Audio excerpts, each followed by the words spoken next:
Hello student, इस video में हम करेंगे अध्याय 2 संबंध एवं फलन का पार्ट 2। जो प्रश्न शेष रह गए थे वो हम यहाँ पर करते हैं। शुरुआत करते हैं। यहाँ पर 13वें क्वेश्चन से दिया है कि यदि f(x) बराबर x² तथा gx बराबर 2x+1 हो तो f plus g x, f minus g x, f into जी एक्स और f बाई एक्स, यहाँ पर g है, क्वेश्चन गलत छपा हुआ है, f बाई जी एक्स का मान ज्ञात कीजिए। सबसे पहले हम यहाँ करते हैं f प्लस जी एक्स। हमने लिखा f plus g of x, इसका मतलब होता है कि हमें जो f एक्स का फलन दिया है और जी एक्स का फलन दिया है इन दोनों को आपस में ऐड करना है। तो ये हो जाएगा x² प्लस 2x+1, ये इसका आंसर बन गया। क्योंकि ये ऐड तो नहीं हो सकते हैं तो इसे ही रूप में हमें लिखना पड़ेगा। दूसरा हमसे पूछा यहाँ पर माइनस के रूप में लिखिए, तो पहला तो ये कंप्लीट हो गया। Second f minus g x, यानी कि एफ एक्स की वैल्यू में से माइनस करना है जी एक्स की वैल्यू को, तो एफ एक्स रहा अपने पास x² माइनस करना है जी एक्स यानी कि 2x+1। माइनस की वजह से पीछे के जो ब्रैकेट है इसके चिन्ह चेंज हो जाएंगे, तो ये हो जाएगा x² माइनस 2x और माइनस का 1, ये इसका आंसर हो गया। थर्ड यहाँ है f डॉट जी एक्स करना है, तो वैल्यूज रखेंगे यहाँ। Third f dot g of x, F x की वैल्यू यहाँ दे रखी है सवाल में x² इंटू जी की वैल्यू दे रखी है, जी एक्स की वैल्यू दे रखी है 2x+1, वैल्यूज यहाँ रखी। वैल्यूज रखने के बाद इनका इंटू कर लेते हैं। x² का 2x में इंटू करा तो ये बन गया 2x³ प्लस फिर x² का 1 से इंटू कर दिया तो ये बन गया x²। तो ये इसका f डॉट जी एक्स का आंसर भी यहाँ पर आ गया है। अगला करना है अपने को यहाँ fourth f by g of x. f वाले फलन में g का जो फलन है उससे भाग करना है। तो यहाँ पर देखिए एफ एक्स फलन दिया हुआ है x के घात 2 बटे जी एक्स का मान दिया है 2x+1, ये आंसर यहाँ पर आ गया। लेकिन यहाँ हमें बताना पड़ेगा कि जो इसका हर है उसका मान कब 0 नहीं हो सकता, कौन सी वैल्यू हम यहाँ नहीं रख सकते हैं। तो हमने देखा था पहले भी कि हम इसको 0 के बराबर रख लेते हैं, इस 1 को उधर पक्षांतर करेंगे तो हमें मिलेगा 2x बराबर -1, 2 उधर भेज देंगे तो x बराबर -1/2। तो यानी कि यदि हम यहाँ माइनस का 1/2 रख दें तो इसका मान 0 आ रहा है। 0 आने की वजह से ये अपरिभाषित हो जाएगा, इसलिए हमें यहाँ साइड में लिखना पड़ेगा कि x का मान बराबर नहीं होना चाहिए -1/2 के। इसको छोड़ के बाकी कुछ भी वैल्यूज यहाँ हो सकती है। अगला क्वेश्चन देखिए आप। क्वेश्चन दिया है कि f(x) बराबर √x तथा gx बराबर x ऋणात्तर वास्तविक संख्याओं के लिए परिभाषित दो फलन हैं। तो f plus g x, f minus g x, f dot g x और f बाई जी एक्स ज्ञात कीजिए। ये भी प्रश्न इसी प्रकार से जैसा हमने 13वां क्वेश्चन किया था। पहला हम निकालते हैं f plus g of x, यानी कि जो एफ एक्स वाले फलन है और जी एक्स वाले फलन है उन दोनों को हम ऐड कर दें तो √x प्लस एक्स, ये यहाँ बन गया इसका उत्तर। दूसरा देखिए, हमें माइनस करना है f माइनस जी एक्स, तो एफ एक्स की वैल्यू है √x और इसकी वैल्यू है x, तो ये माइनस का x हो गया, ये इसका आंसर हो गया। अब डॉट करना है अगली बार में, हमें यहाँ लिखेंगे third f dot g of x, इन दोनों ही वैल्यूज़ का आपस में इंटू करना है। लिखेंगे √x इंटू एक्स। अब √x और x का इंटू करेंगे तो इंटू इस प्रकार से हो जाएगा इनका, इस x के अंडर रूट एक्स को हम x की घात 1/2 लिख सकते हैं, और ये x यहाँ है। समान आधार होने पर घातें जुड़ जाती है, इसकी घात 1 है, तो इन दोनों की घातों को हम आपस में जोड़ेंगे तो इसकी घात आ जाएगी x की घात 3/2। ये इसका आंसर हो गया। अगला देखिए, यहाँ पर फोर्थ निकालते हैं अपन, इस पे f/g ऑफ x। यहाँ f(x) की वैल्यू रखेंगे अंडर रूट एक्स अपॉन, यहाँ वैल्यू रखेंगे हम x। इससे नीचे वाले x को हम इस प्रकार से लिख सकते हैं, under root x upon under root x into under root x. इस अंडर रूट एक्स से ये वाला एक बार कट गया, तो यहाँ पर आंसर आया हमें जो प्राप्त हुआ है वो 1/√x। तो जाहिर सी बात है कि इस x का मान 0 के बराबर नहीं होना चाहिए। यदि 0 हुआ तो इसका मान अनंत प्राप्त होगा, अपरिभाषित प्राप्त होगा, इसलिए इसका आंसर हो गया जहाँ पर x बराबर नहीं 0 होना चाहिए। अगला क्वेश्चन यह आया है कि फलन f(x) बराबर अंडर रूट के अंदर 9-x² का प्रांत और परिसर ज्ञात कीजिए। तो प्रांत निकालना हमें, तो प्रांत निकालने के लिए जो संख्या है ये वास्तविक संख्या ही होनी चाहिए, और वास्तविक संख्या होने के लिए जो 9-x² है इसका मान हमेशा 0 के बराबर या 0 से बड़ा हो सकता है, क्योंकि अंदर यदि माइनस की संख्या आ गई तो ये वास्तविक संख्या में काउंट नहीं होगा, ये अवास्तविक संख्याओं में चला जाएगा। इसलिए हम यहाँ लिखते हैं,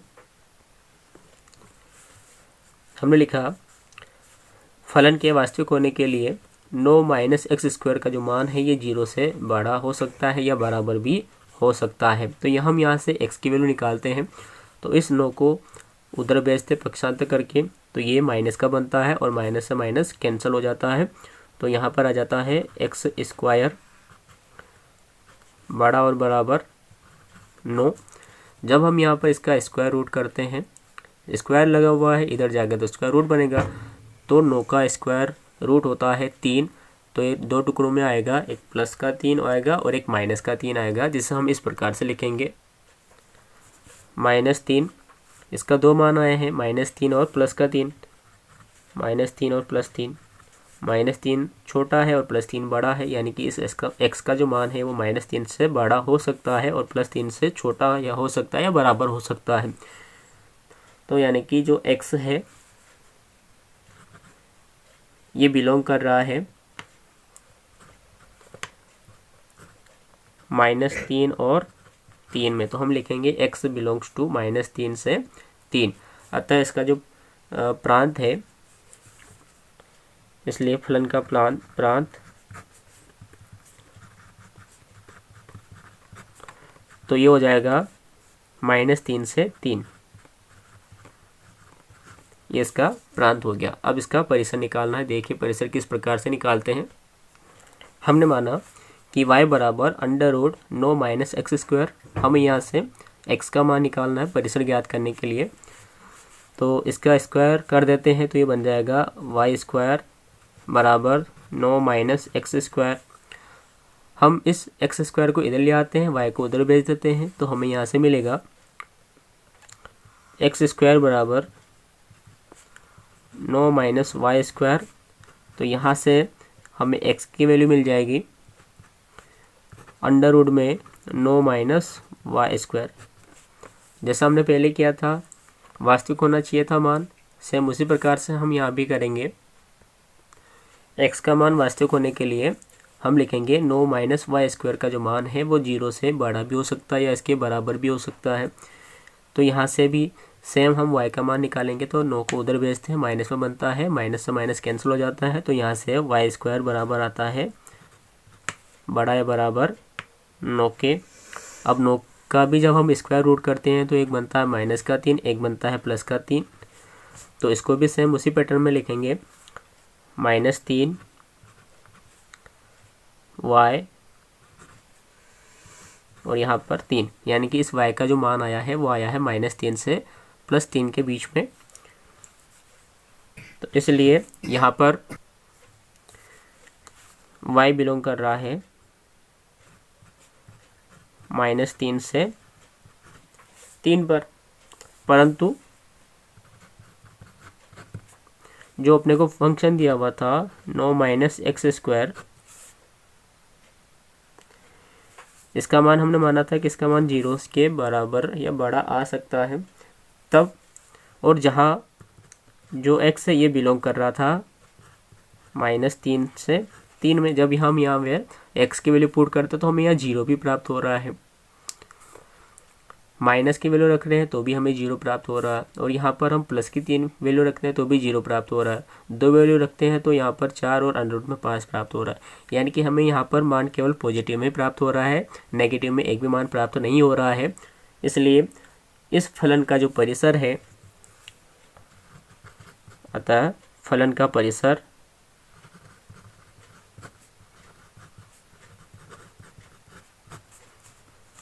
ये हो जाएगा, न्यूनतम मान 0 प्राप्त हो रहा है, अधिकतम मान यदि हम यहाँ पर x के जगह 0 लिखते हैं तो 9 मिलता है, और 9 का वर्गमूल करते हैं तो 3 मिलता है।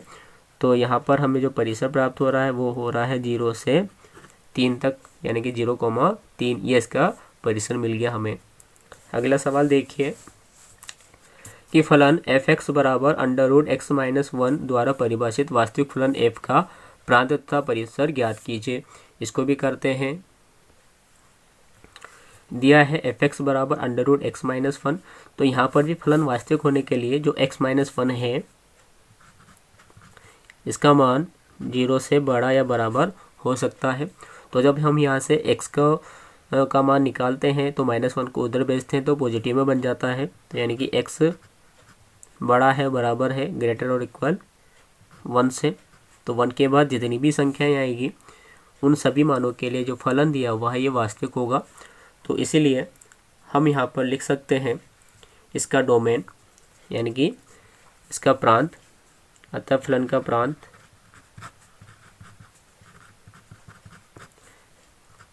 तो एक से बड़ी संख्या कुछ भी हो सकती है, 1, 2, 3, 4, 5 अनंत तक संख्या जाती है। तो यहाँ पर इसमें 1 भी शामिल है, तो 1 से अनंत तक लिखना है तो ये 1 कोमा हम यहाँ पर अनंत का चिन्ह लगा देंगे, 1 शामिल है इसमें, इसलिए क्लोज ब्रैकेट लगाएंगे, और अनंत के साथ हमेशा ओपन ब्रैकेट लगता है, तो यानी कि ये वाला कोष्टक यहाँ पर लगा देंगे। तो ये इसका फलन का प्रांत हो गया। अब हमें फलन का परिसर ज्ञात करना है, तो इस प्रकार से हम ज्ञात करेंगे। अब हमने माना है कि y बराबर √x-1, अंडर रूट हटाने के लिए सामने वाले पर हम वर्ग चढ़ा देते हैं, तो ये हो जाएगा y² बराबर x-1। हम यहाँ से x की वैल्यू निकालनी है तो इस 1 को उधर भेज देंगे तो ये प्लस का बन जाएगा, यानी कि y² + 1 बराबर x, या हम बोल सकते हैं x बराबर y² + 1। अब यहाँ पर देखिए इस y की जगह आप भले कुछ भी मान रखो, हमेशा हमें वास्तविक संख्या ही मिलेगी। तो हम बोल सकते हैं कि स्पष्ट है कि y के प्रत्येक वास्तविक r के मान के लिए x वास्तविक है। स्पष्ट है कि y के प्रत्येक वास्तविक मान r के लिए x वास्तविक है, अतः फलन का परिसर तो रियल नंबर के सारे संख्या हो जाएगी, तो इसका परिसर आ जाएगा रियल नंबर, वास्तविक संख्याएं r। अगला प्रश्न करते हैं।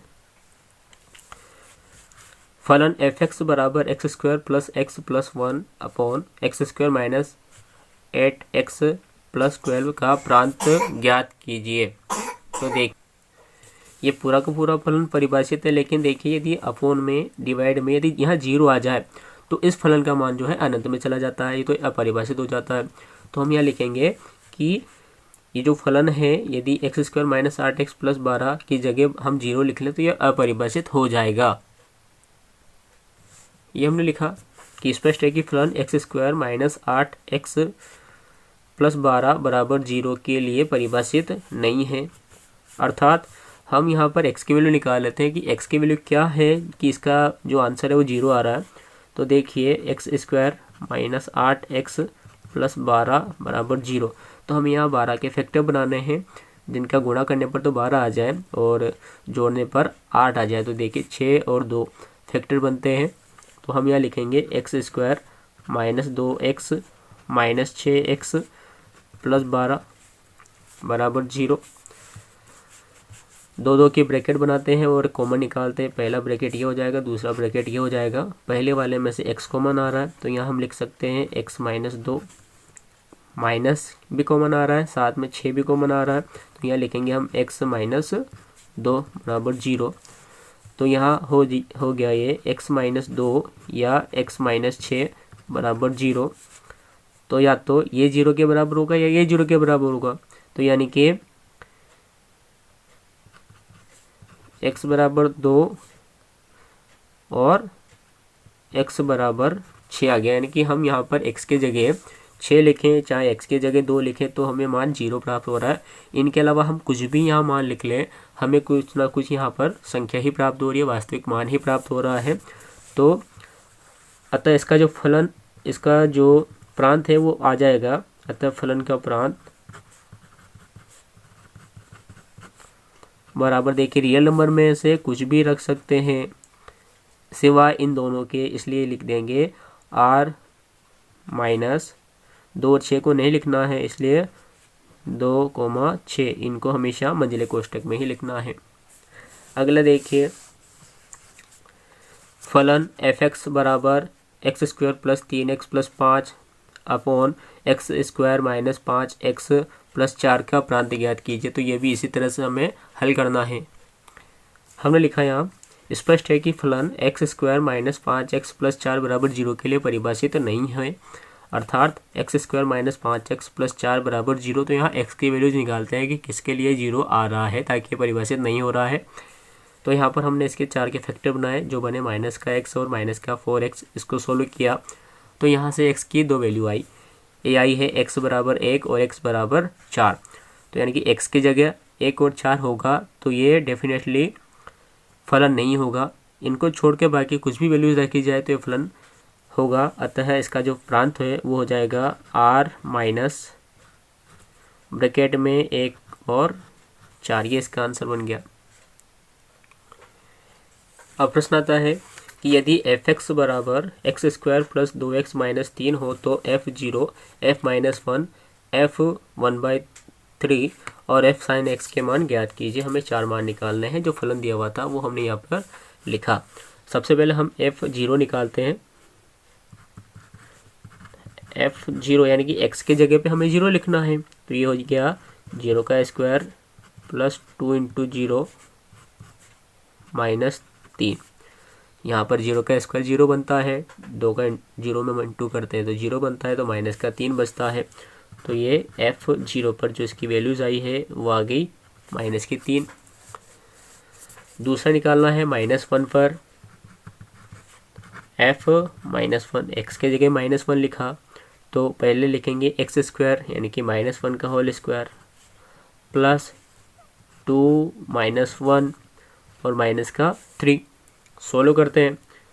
-1 का स्क्वायर हमेशा प्लस होता है, +2 -1 तो ये प्लस माइनस का 2 हो गया और -3 यहाँ है। यहाँ पर देखिए ये 1 और ये -5 बन गए और एक दूसरे में से डिवाइड किए गए हैं, तो यहाँ पर इसके आंसर आ गए -4। अगला देखिए थर्ड में हमें लिखना है f और 1/3 पर।